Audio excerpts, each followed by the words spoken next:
विद्यार्थ्यांनो, आज आपण अक्षर भारती या पुस्तकातील इयत्ता 9वीच्या तिसरा पाठ अर्थात बेटा मी ऐकतो आहे हा वपू काळे यांचा पाठ शिकणार आहोत.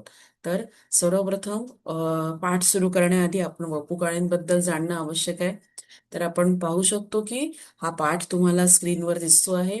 त्यानंतर वपू काळेंचं संपूर्ण नाव अर्थात वसंत पुरुषोत्तम काळे. आता हे काय यांची वैशिष्ट्य आहे, तर हे कथाकार होते, कादंबरीकार होते. त्याचप्रमाणे हे उत्तम लेखक देखील होते. त्यांच्या कोणकोणत्या साहित्यकृती प्रसिद्ध आहेत, तर वपुर्झा, ही वाट एकटीची, पार्टनर यासारख्या अनेक कलाकृती यांच्या प्रसिद्ध आहे. आणि आता त्यांची शैली कशी काय प्रसिद्ध होती, तर सामान्य माणसाला समजेल अशी ओघवती अशी त्यांची शैली होती, जी सामान्य माणसाला सुद्धा पटकन समजेल. चला, तर मग पाठास सुरू करूया. पाठास सुरू करण्याआधी आपल्याला हे जाणून घ्यावं लागेल की या पाठातील कोण कोण महत्वाचे कॅरेक्टर्स आहेत, महत्वाची पात्र आहेत. तर शिरीष हा संगीत विद्यालयात शिकायला आलेला एक विद्यार्थी.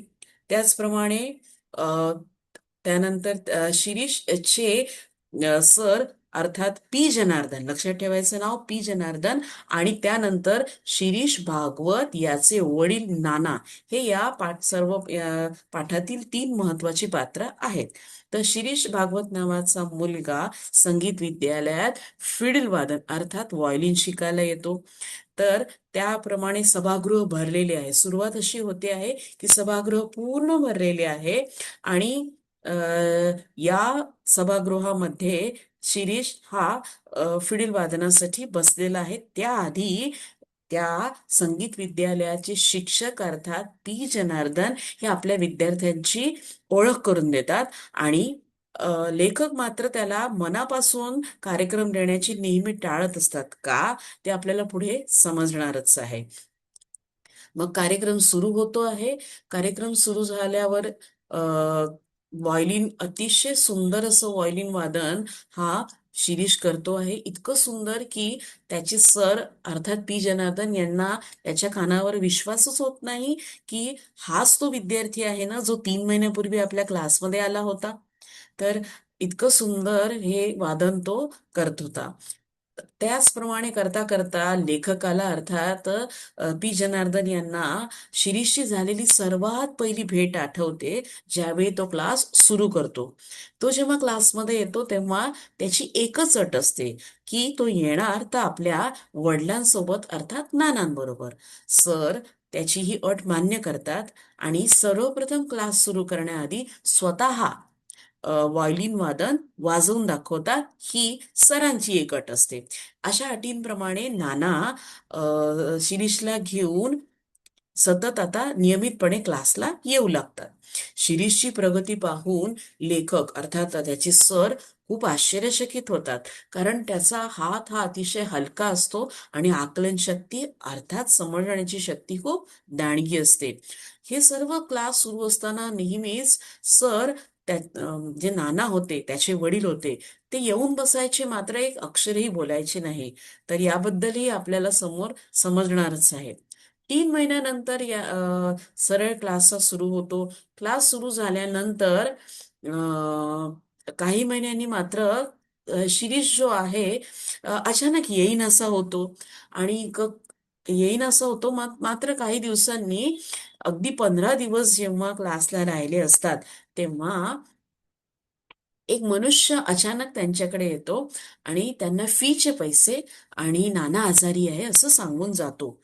तर हे सर्व ऐकून की आता त्याचे सर 3 महिन्यानंतर एवढा संगीत विद्यालयाचा कार्यक्रम घेणार आहेत आणि अचानक हा शिरीष गेला तरी कुठे, येत का नाही आहे, हे सर्व ठरवून शिक्षक त्याला कार्यक्रमातून काढून टाकण्याचे ठरवतात.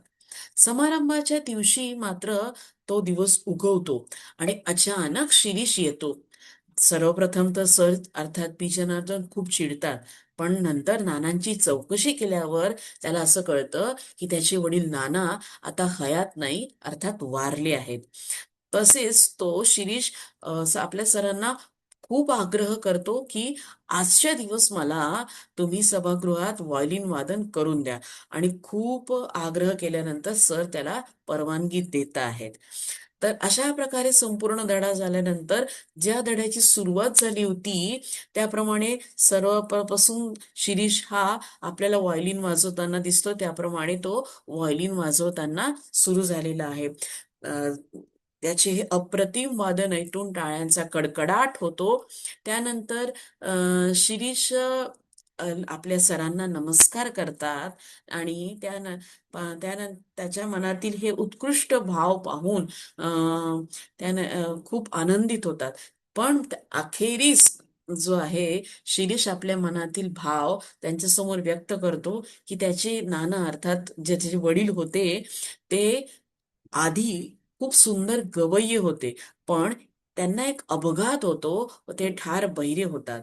पण त्याच्या आनंदासाठी, वडिलांच्या सौख्यासाठी, आनंदासाठी मी हे व्हायोलिन वादन शिकत आहे. तर मग शिरीषचे हे मनातील बोल ऐकून मात्र सर हेलावून जातात. त्याचप्रमाणे शिरीष हे देखील सांगतो, जरी आज नाना माझ्यासोबत नसतील तरी जेव्हा मी व्हायोलिन वाजवत होतो तेव्हा ते मला प्रोत्साहन देत होते आणि कुठेतरी मला म्हणत होते की बेटा तू वाजव, कारण मी ऐकतो आहे. अशा प्रकारे आपण पाठाची पार्श्वभूमी अ, तयार केलेली आहे. आता पुढच्या व्हिडिओमध्ये आपण हा पाठ सविस्तर जाणून घेऊया. धन्यवाद.